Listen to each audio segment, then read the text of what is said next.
താരങ്ങൾക്കൊപ്പം ഇന്നത്തെ പ്രേക്ഷകർ സിനിമകളുടെ സംവിധായകരെയും ശ്രദ്ധിക്കാറുണ്ട്. ഒരു സിനിമ കാണേണ്ടതുണ്ടോ എന്ന അവരുടെ തീരുമാനത്തിൽ വലിയ സ്വാധീനം ചെലുത്തുന്നത് അഭിനേതാവും സംവിധായകരും ആരെന്നതും പ്രീ റിലീസ് പബ്ലിസിറ്റി മെറ്റീരിയലും ഒക്കെ സിനിമയെക്കുറിച്ച് മനസ്സിലാക്കിയിരിക്കുന്ന കാര്യങ്ങളാണ്. സൂപ്പർ താരം അഭിനയിച്ചു എന്നതുകൊണ്ട് മാത്രം ഇന്നൊരു സിനിമയും ഓടുന്നില്ല. അതേസമയം താരമൂല്യമില്ലാത്ത നല്ല ചിത്രങ്ങൾ റെക്കോർഡ് കളക്ഷൻ നേടുന്നതും ഇന്ന് അത്ഭുതങ്ങളിലല്ല. അതേസമയം സൂപ്പർ താരത്തിനൊപ്പം ഒരു സൂപ്പർ ഡയറക്ടർ കൂടി വരുമ്പോൾ അത് ആ സിനിമയ്ക്ക് കൊടുക്കുന്നത് വൻ ബിസിനസ്സാണ്. ഇപ്പോഴിതാ ആ നിരയിലേക്ക് പുതിയൊരു ചിത്രം തിയേറ്ററിലേക്ക് എത്താൻ ഒരുങ്ങുകയാണ്.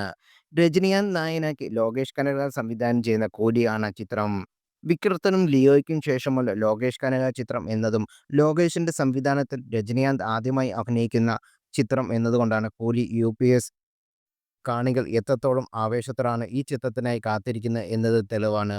ഇന്നലെ ആരംഭിച്ച അഡ്വാൻസ് ബുക്കിംഗിൽ ചിത്രത്തിന് ലഭിച്ച പ്രതികരണം കേരളത്തിലും വൻ പ്രതികരണമാണ് ചിത്രത്തിന് അഡ്വാൻസ് ബുക്കിംഗുകൾ ലഭിച്ചിരിക്കുന്നത്. ഇന്നലെ രാവിലെ 10 മണിക്കായിരുന്നു കൂലിയുടെ കേരള അഡ്വാൻസ് ബുക്കിംഗ് ആരംഭിച്ചത്. ആദ്യ മണിക്കൂറിൽ തന്നെ വൻ പ്രതികരണമാണ് അതിന് ലഭിച്ചത്. രാത്രി 12 മണി വരെയുള്ള കണക്ക് പ്രകാരം കൂലി കേരളത്തിൽ നിന്ന് നേടിയിരിക്കുന്നത് 4.11 കോടിയാണ്.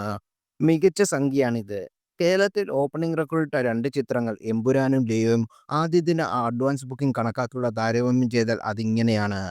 ട്രാക്കർമാരെ കണക്കനുസരിച്ച് അഡ്വാൻസ് ബുക്കിംഗ് ആരംഭിച്ച ആദ്യ ദിനം തന്നെ എമ്പുരാൻ കേരളത്തിൽ നിന്ന് നേടിയത് 8.14 കോടിയായിരുന്നു. ലോകേഷ് തന്നെ വിജയചിത്രം ലിയോ നേടിയത് 5.86 കോടിയുമായിരുന്നു.